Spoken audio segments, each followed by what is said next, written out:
Hi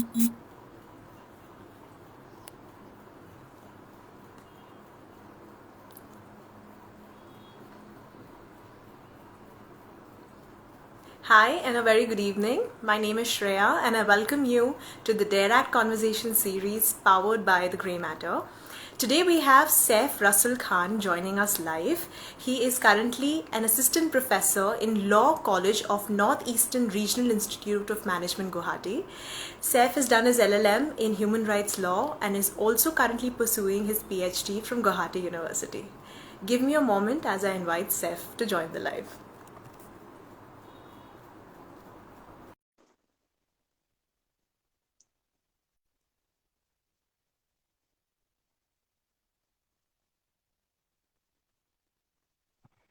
Hi, Hi, Saif. How are you doing? Welcome to Dareact.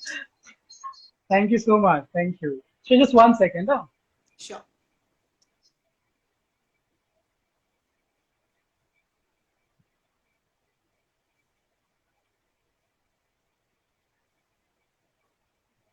Okay. So hi. Hi. Good to see you, and even more Yeah, so thrilled, long.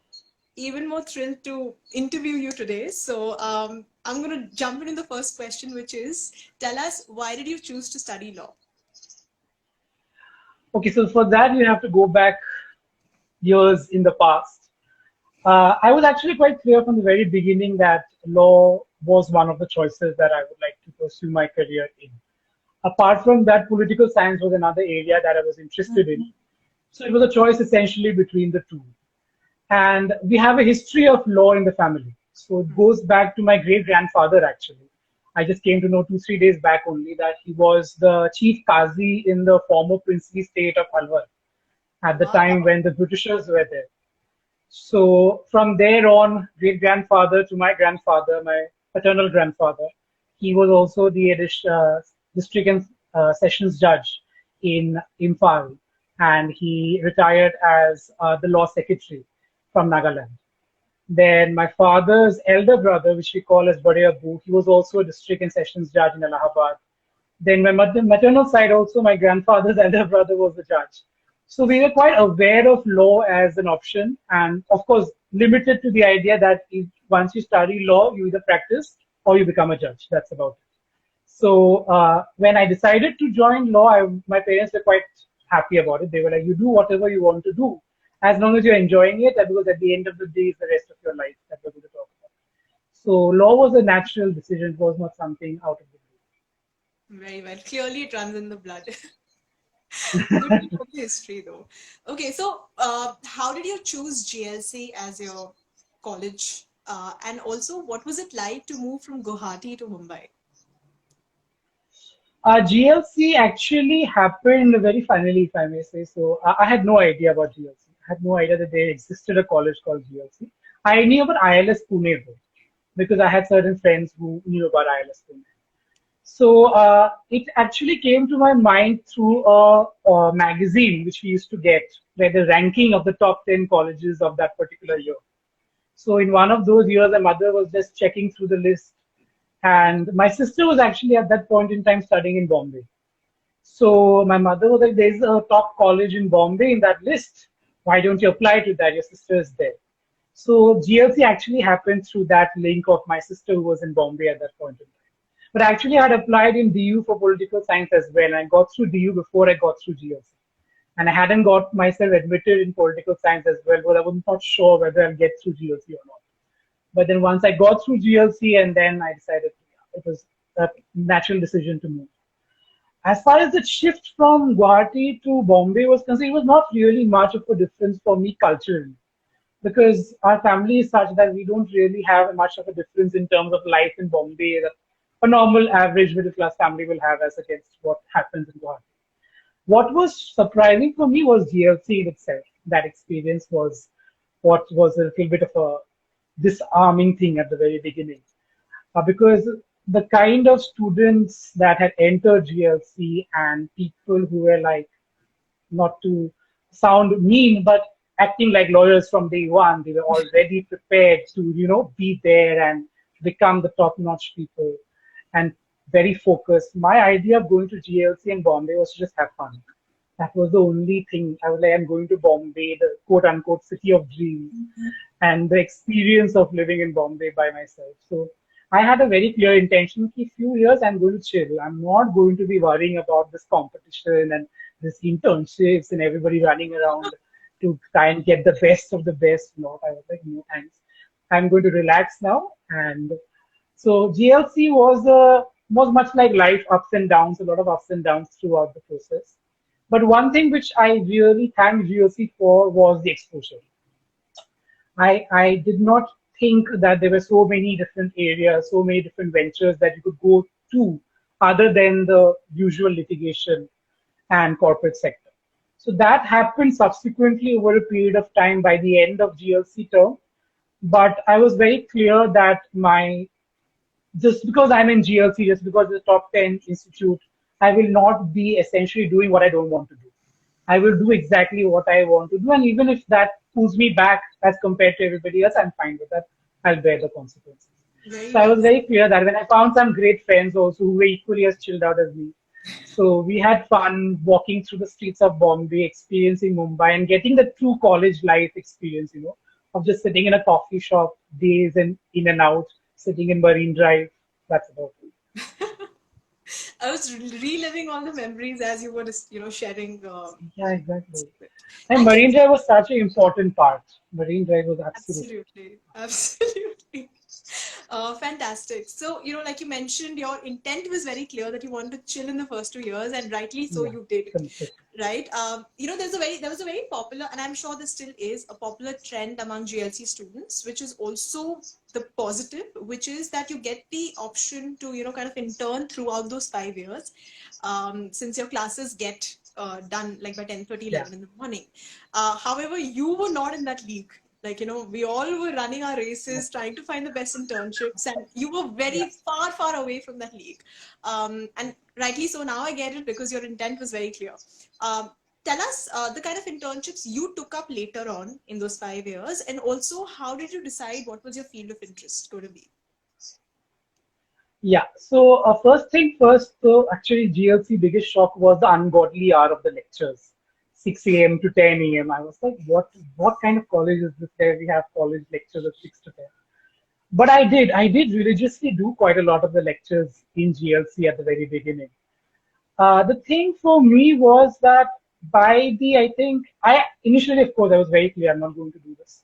But slowly and steadily, of course, the pressure builds on, and then you see everybody else doing all of these things. You are sitting quite uselessly in Marine Drive, sipping chai, so nothing much is happening in your life.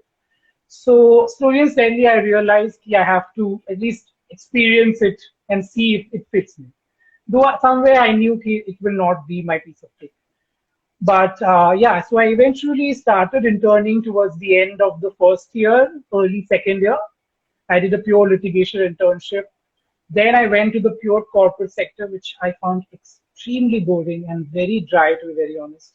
Sitting in that office and drafting one contract after another was not something that I enjoyed doing. And then slowly and steadily, I started to realize that I have to find within law something which will be interesting to me. Because till then, we were also not studying law per se. First 2 years were more of history, geography, political science, and stuff like that. So slowly and steadily, I started to expand myself, and I used to go to the public libraries and just read up a few books here and there of law, other areas of law which were interesting. And that's when I found human rights towards the third year. And the great influence actually for me was a professor of GLC, Professor Kazi, if you remember.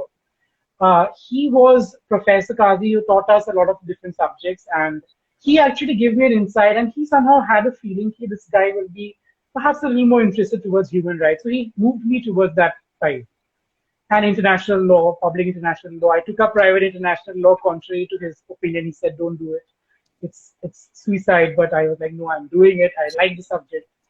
So Kazi sir really paved the way in a certain way, and then slowly and steadily I realized, yes, this is somewhere falling in the realm between pure law, a little bit of political science, and a little bit of an opinion-based matter. And since I'm very opinionated as a person, I really like to talk too much.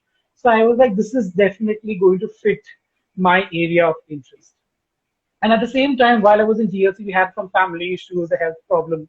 So I had to keep coming back between Guwahati and Bombay a lot. So things were a little, difficult at that point in time. But by the end of the third year, early fourth year, I knew that I have to start doing something in human rights. And that's when I picked up the pen and I started writing. I started doing a lot of internships in writing, online blogs and stuff. And I started doing a lot of conferences, seminars, workshops to just train myself because we never really gained the technical knowledge of law. We had to fend for ourselves during the 5 years in GLC. And I'm someone who likes a base and on the base of which I can then develop something. So I did a lot of these things myself within my own comfort zone. And slowly and steadily, by the end of the fifth year, I was definitely sure that's going to be human rights.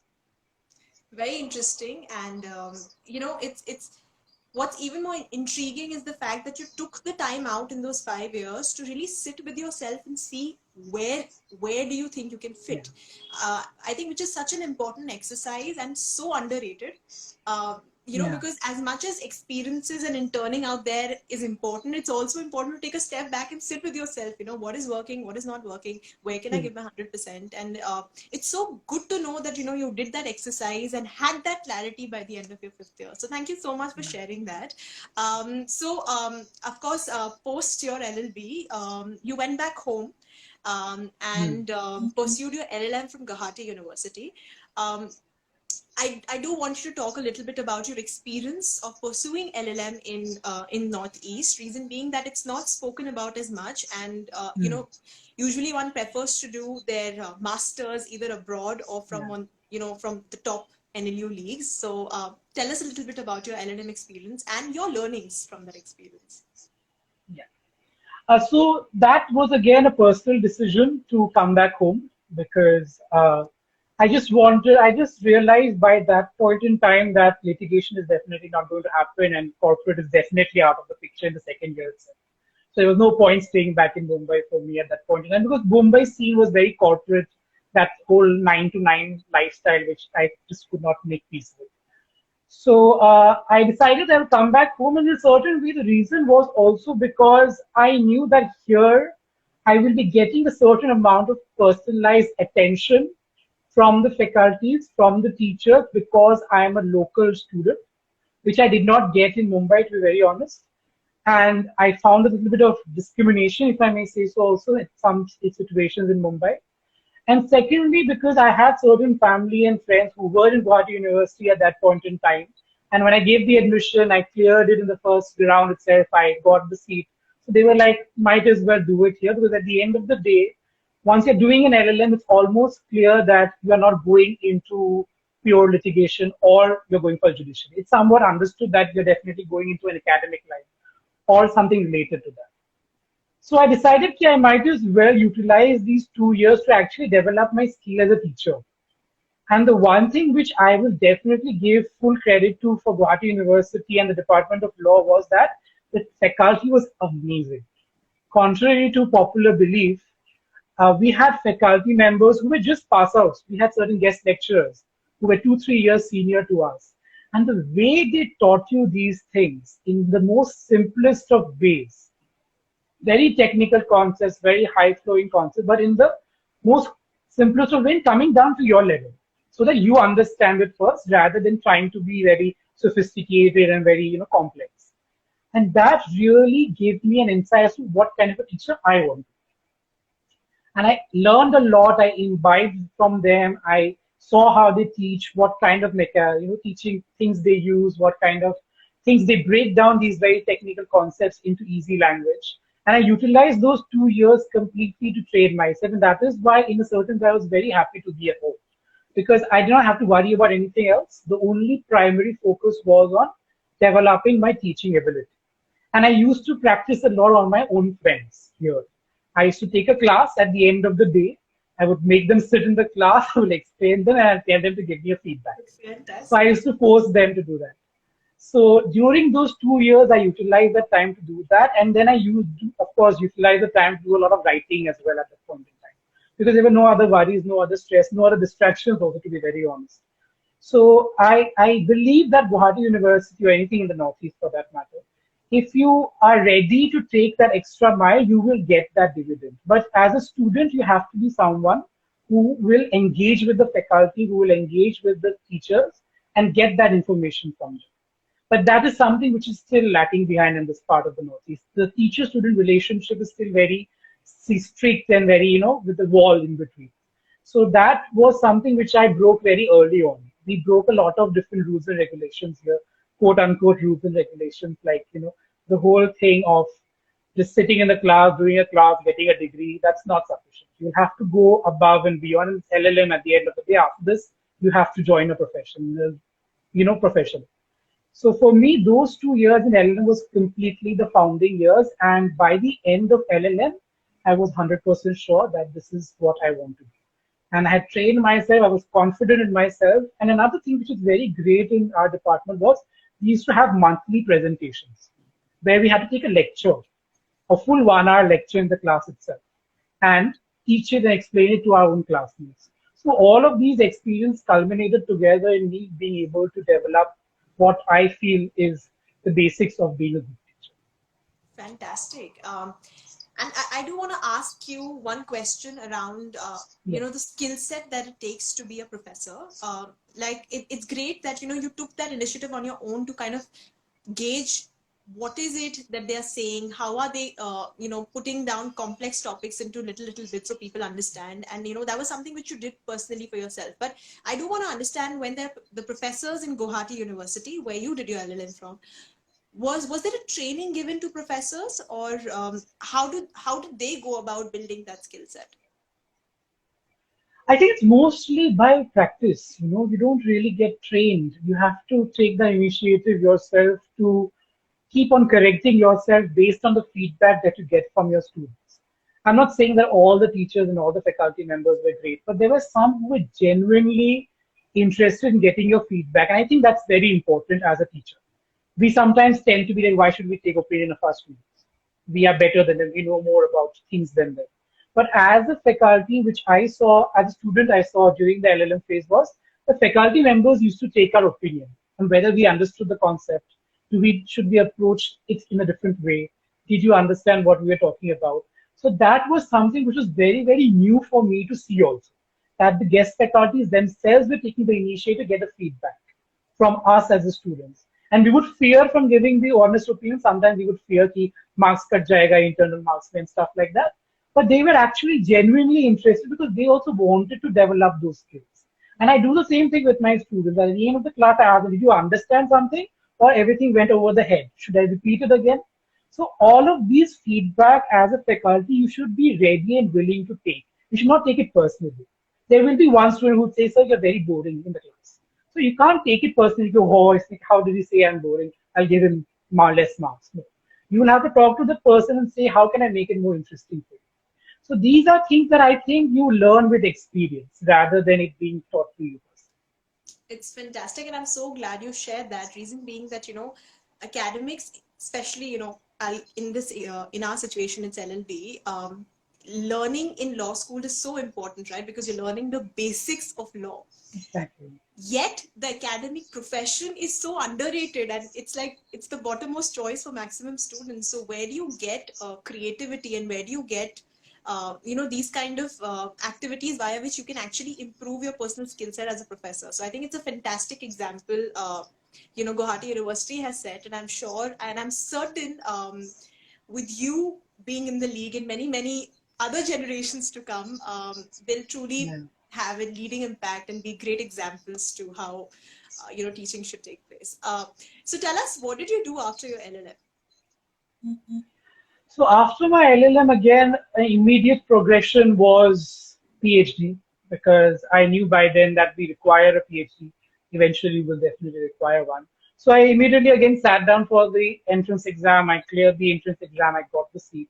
So it was a natural progression with the same department, with the same people that I knew. So there was a certain level of comfort with them as well. So my mother was also very happy that he'll stay here. There's no worry, for the next 4 or 5 years at least he's staying here. So PhD was a natural progression, and in 2018 I joined the PhD course. Again, once you join the PhD course, you have to take a 6 months training program. So again, 6 months went in that to mid of 2019. And just before my actual PhD coursework started, I had an internship actually in between that I did. Not internship, actually, I was an advocate by then. But I volunteered with the Human Rights Law Network, which is the organization set up by Colin Gonsalves all over India. And that experience gave me the practical side of law and how ignorant we are, to be very honest, as law students, and how we live in a bubble, to be very honest. I worked with the NRC matters, which was very, very prominent at that point in time in the Northeast. And a number of cases were there in the Foreigners Tribunal where I was pushed on by my guide. On the day one, I had to go and fight a case in the Foreigners Tribunal with no training, let me tell you, with no training. She called me up at 10 in the morning, said, come to this court. She gave me the paper. She said, go and present this matter. And I had some 10, 15 minutes to just read the brief, and then I had to present. And the judge Ulta was telling me how to go about it. So it was that kind of a scenario. Okay. But it was a great experience. It was day one, I joined the internship and she's directly sending me to the school. But I saw the practical side of law and how what we learn in classrooms, or what as a faculty I theorize now in classrooms, is so much different from the real world. And while working there, although it was very fulfilling as a person, what was very sad was the nature in which these, proceedings happened. And I'm someone who cannot detach the client from the case or from my own personal life. I feel very deeply about these people because we had clients who could not afford to come to our office. We were giving for free anyway. The case was happening free of cost.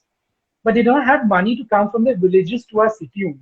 They had to sell their cattle or they had to sell something to just come to the city.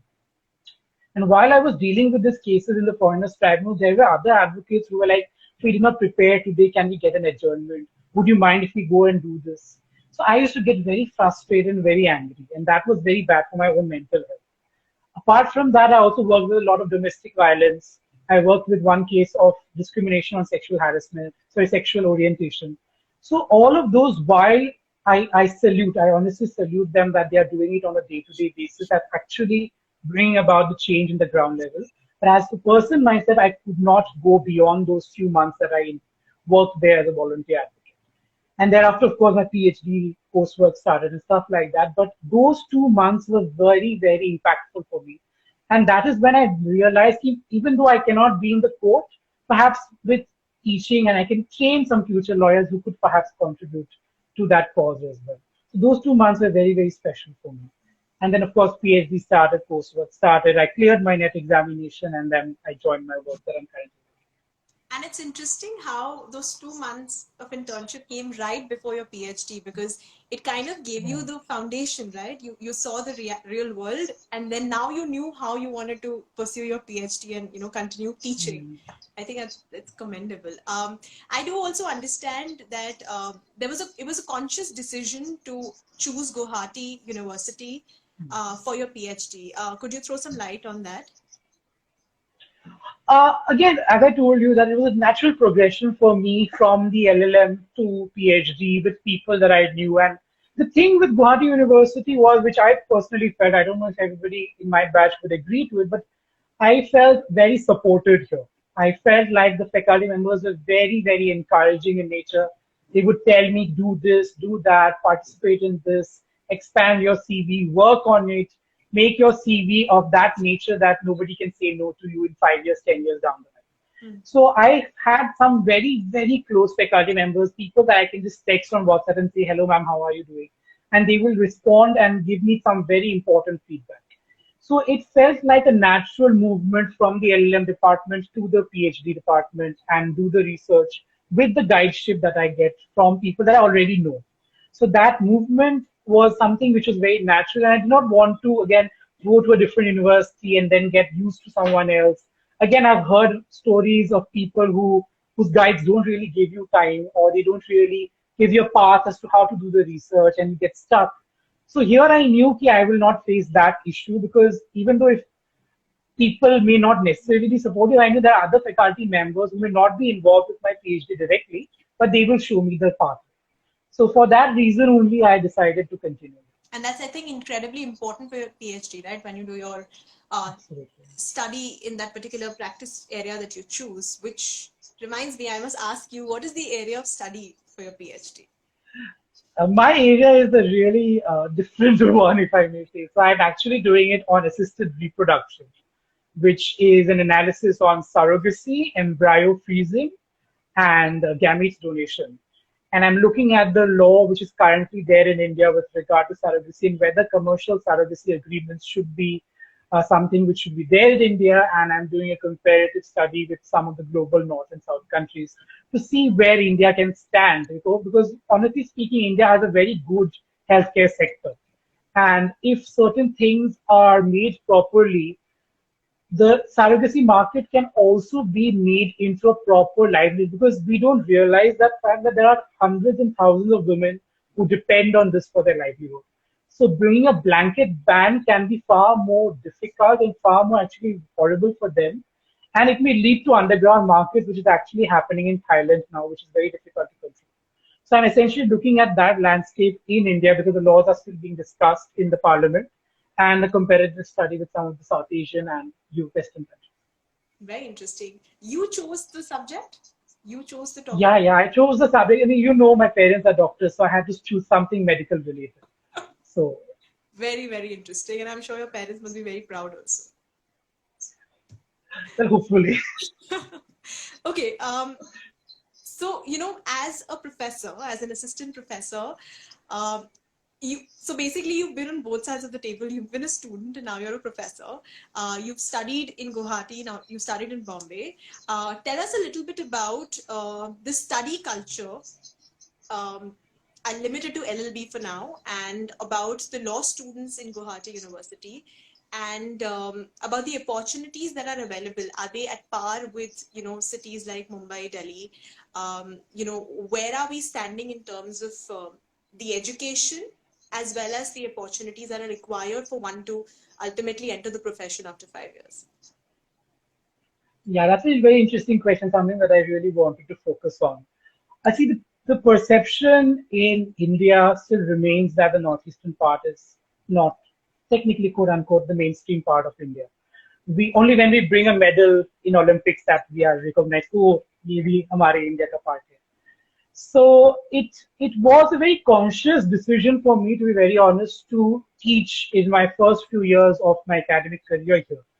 I had decided that well in advance, because while doing my LLM as a student, I saw that there is a stark difference between what I experienced in Bombay and what is there in Guwahati at that point in time from the student's perspective. I'm talking from the perspective of faculty.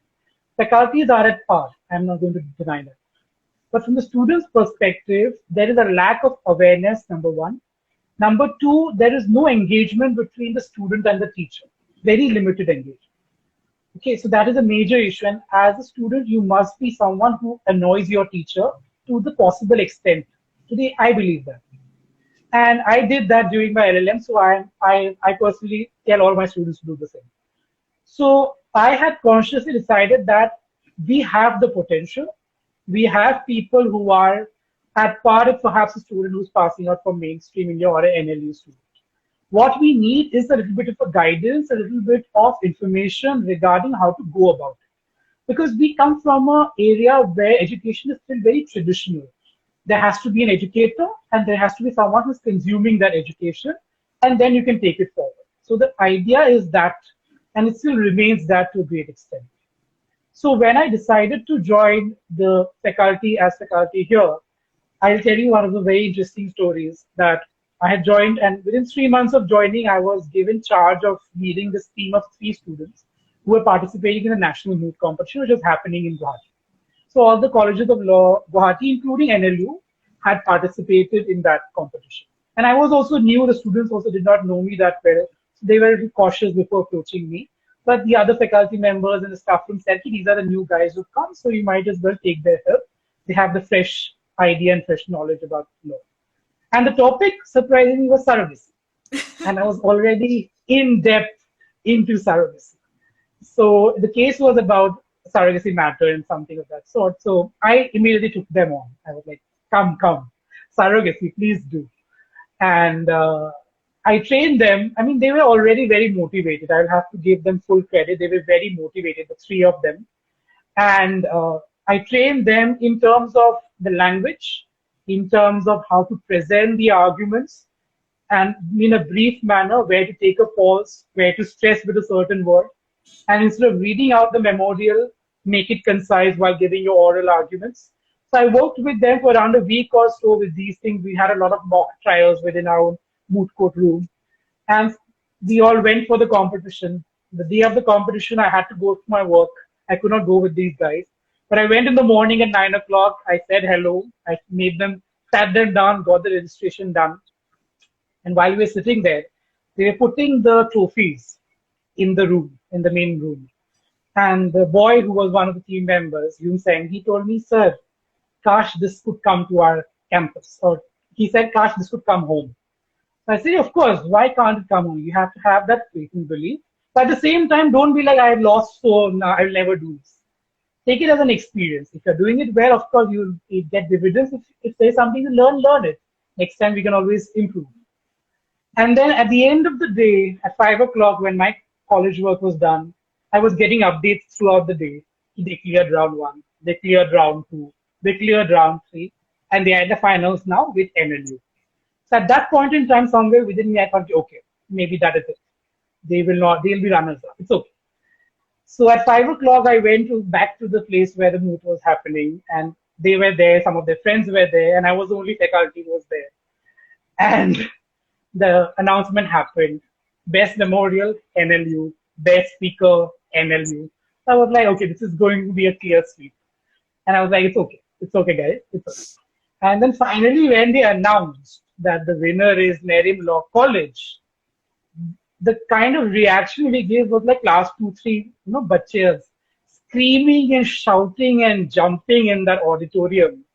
And you won't believe the boy who was a member, he started crying. He literally started weeping. He was so happy. He was like, sir, we did it. At that moment, I realized how fruitful such something as simple as just training them a little bit for 1 week can be as a faculty. And I stayed on with them. We had a whole photo session with the trophy and stuff. And I immediately called up our director, ma'am. We told our principal that we had done it. Everybody was celebrating. And that was the moment when I realized, I have to stay. I have to stay here. I have to train these kids because they have the potential. If they can, with the limited resources, with limited books, with a limited library, be able to compete with an NLU in oral arguments and get that trophy, why can't everybody else? So from that point on, I started training my students that way. I started giving them opportunities. I would just forward links. This is a conference there. This is a seminar there. This is a workshop there. This is a moot happening there. And you will not believe me, towards almost a year or so, I have students now in first year doing international conferences. I have a group of 3-4 students who are ready to do moots. They want to train themselves. I have students who are running a blog. Again, a blog thing was very new to this part of the world. And a group of 9 girls, talk about girl power, from different colleges across Guwahati came together, and they are now running a blog called Op-Ed Collective. On a daily basis, I have no involvement now. I trained them for around 6 months. I told them this is how it's to be done. Now you run the show. And they are actually doing it, and they're running it so properly. They have done workshops. They're planning to expand now. Now, slowly and steadily, other students are coming in after listening to this. So it's a very slow process, but it is a gradual process that will develop only when someone decides to take that initiative. And for me, at the cost of sounding a bit moralistic, I really wanted to be that catalyst who brings about that change within my limited sphere of students. Wow, it's first of all fantastically put. So thank you for sharing the story so authentically. And what's even brilliant, Saif, is that you've not only identified your passion for teaching, but you're actually using it for a greater cause in whatever capacity that you are. And giving the opportunities probably the kids had never heard of. And I can only imagine the excitement kids have, because anyway there is this comparison that you always have, oh, I'm not from NLU, or oh, I'm not from a known college, will I get internships? Yeah. I don't have these I don't have these courses being taught, etc. So you anyway, when you enter college, you start undermining your own value, that what's going to happen. So it's fantastic that you're doing this in your capacity as a professor, and I can't wait for your college to touch milestones. I mean, I'm already very excited to hear the story, and heartiest congratulations to all the students as well. Thank you for sharing that. Okay, so now tell us, and I'm very excited to know this, so you are parallelly living two lives. You're living life as a professor, and you're also living life as a student because you are pursuing your PhD. Tell us, how does a day in your life look like? Shreya, I'm someone who doesn't like 2 days to be similar. I don't like monotony. I like something different to happen. Even if it's not related to my career, even if it's not going to advance my career, I need something new, time and again. So, along with the responsibilities of being a faculty and teaching things in the traditional sense of it, I have also tried to change my teaching also, to be very honest with the students, and make it a little more interesting. Like, for instance, let me give an example. I was recently teaching forensic science to a group of students. And the first thing I told them to do was go to Netflix, go and watch Talwar, the movie, see where forensic science was there and where they messed up, and then come back to me the next day. So engage the students in a way that they also find it interesting. Similarly, when I was teaching federalism, comparative federalism, I told my students, watch the elections which are happening in US. See where Trump is having an issue, where he's filing a case in the Supreme Court. What is the court structure? So that the students can also get engaged in the practical side. Ki, Acha, ye theory hai, this is how the things are happening in reality.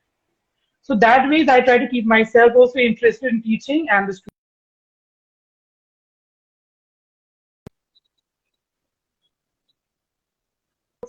So these ways try to keep myself as a student, to be very honest, because I still feel like a student. I really don't feel like a professor. I still feel like there's a lot to study.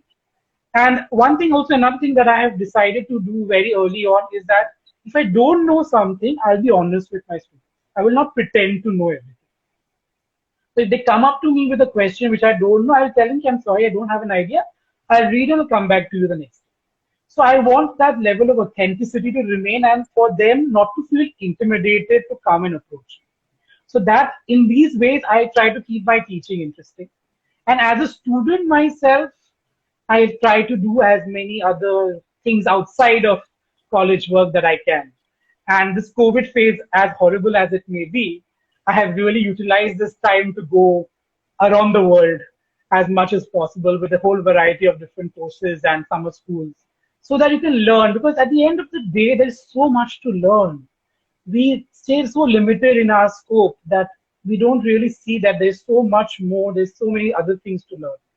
And that way, I try to keep myself as a student relevant also. Because what I learn in these summer schools from these international scholars, I can bring them back to my classroom. So that way, the continuous process of knowledge exchange keeps happening and it's a continuous circle. So whether I am going to Palestine, whether I went to the DRC with the University of Congo, then I went to Armenia with the ICRC, then I went to Tom Lantos Institute in Budapest. Currently, I'm working with a university in Indonesia. All these experiences have culminated in me learning the law much better and learning also as international faculties teach you in these courses.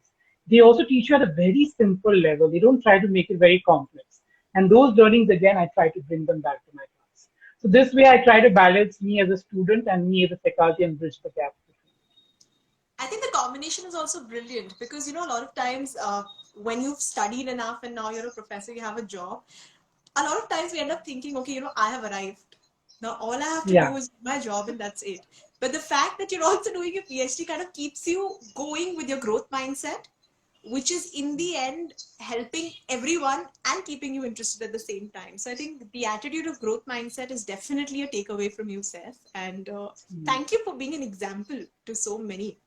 It's very... I don't know about that, but I try to do whatever I can. And honestly speaking, I do only what I'm interested in. I don't do, again, anything and everything.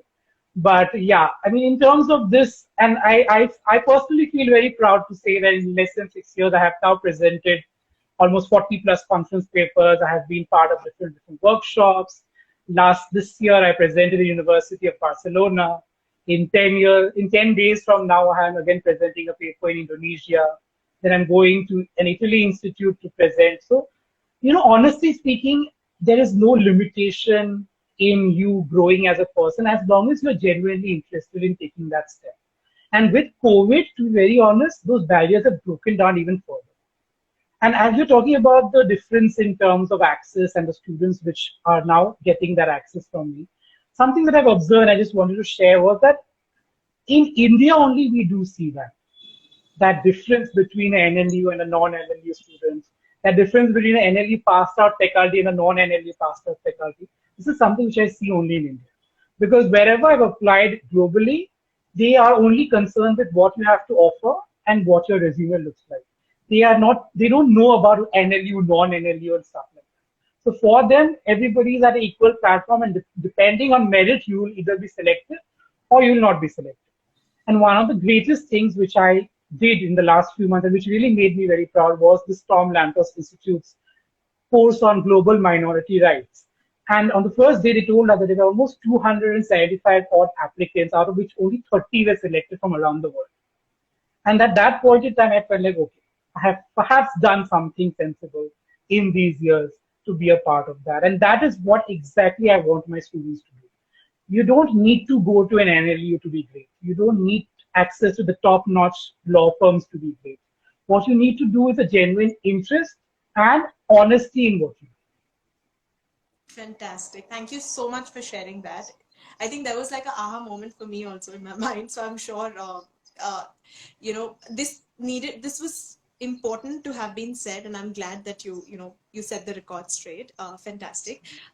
Coming to academics as a career, academics as a career is not the top choice or the most popular choice among students. I wanted to bust some myths around, academia, and also talk about what are the benefits, because I think the problem is that very little is talked about, academics as a career. Even in our college, I don't know if there were discussions about it. We talk about litigation and working in Supreme Court and, high courts and corporate law firms, but very, very little is actually spoken about what can you really do in the field of academics, right? So it'll be nice if we could bust some myths, at the same time throw some light and talk about the benefits or the opportunities, is a better way to put it, in this field. Very early on, I was very much impacted by a number of educators throughout my life. From school itself, I had certain teachers, certain faculties who gave me a lot of insights into how to navigate life.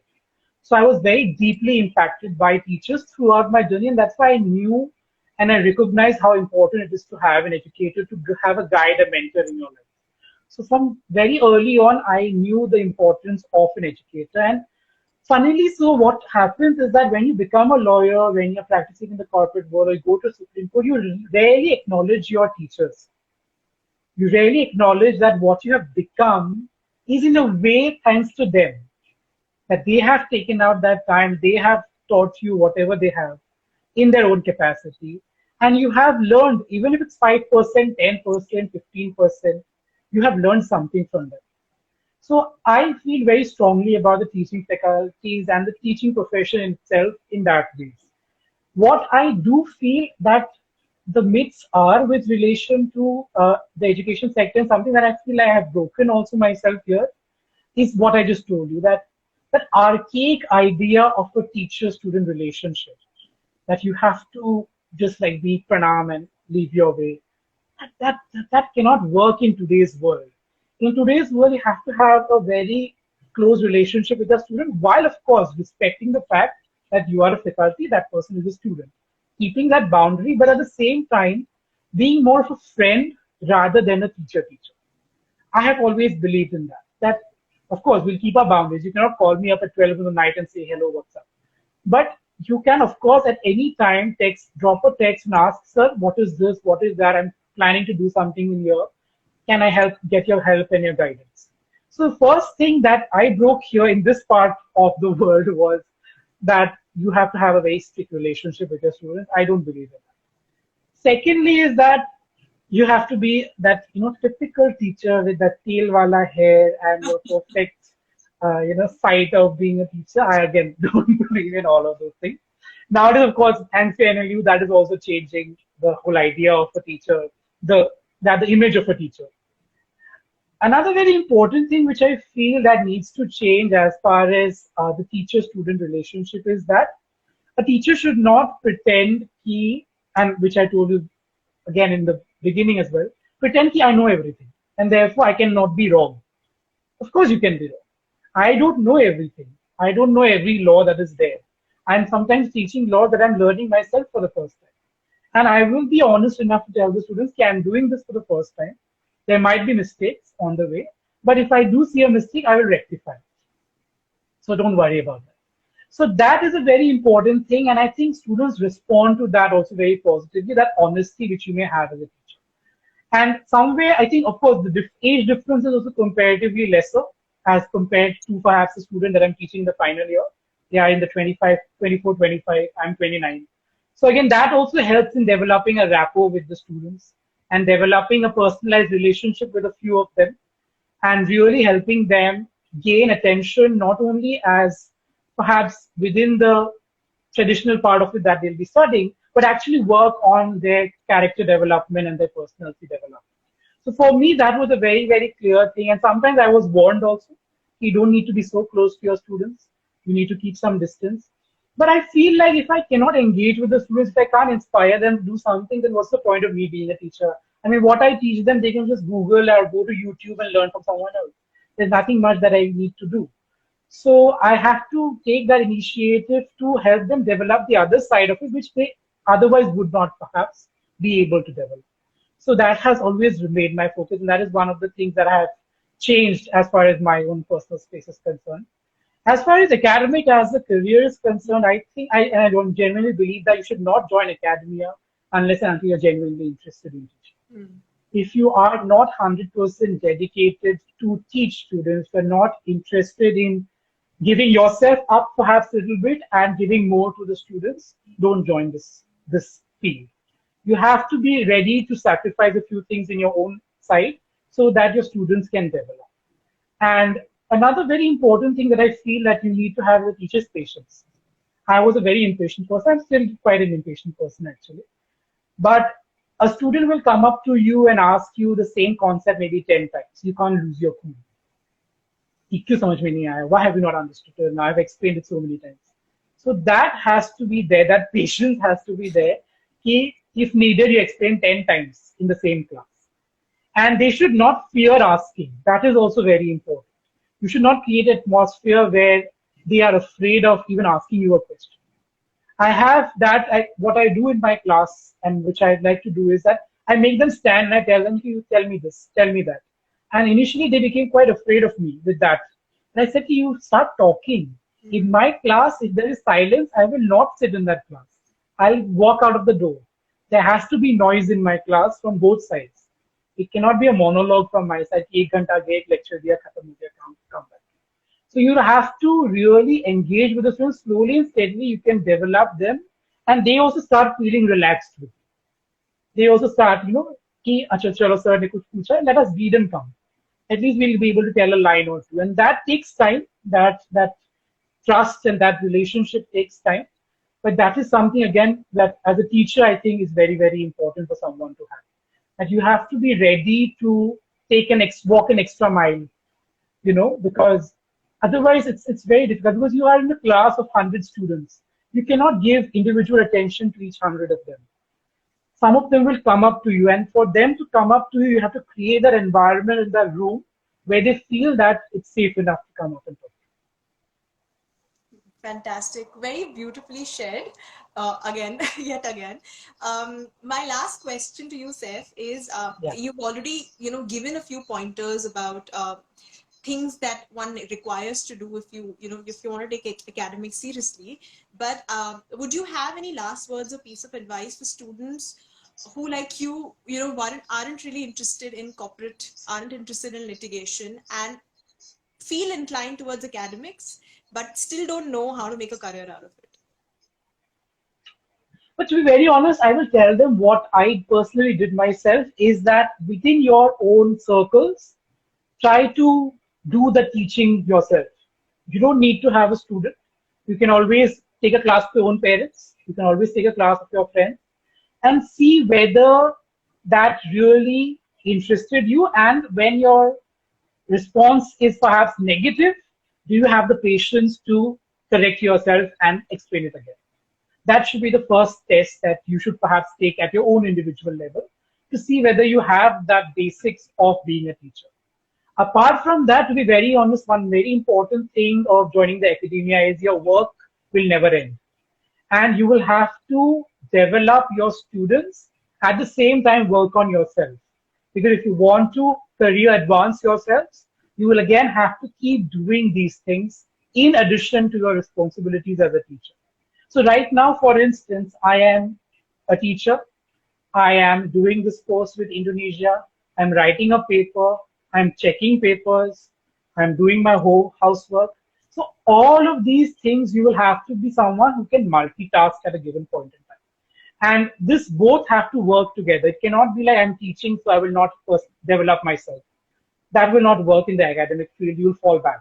So you have to be someone who is ready to do both simultaneously and is perhaps a little smart enough to do both in the sense that class mein jo, whatever you taught in the class, maybe take that as a research project and write a paper on it or present it in a conference.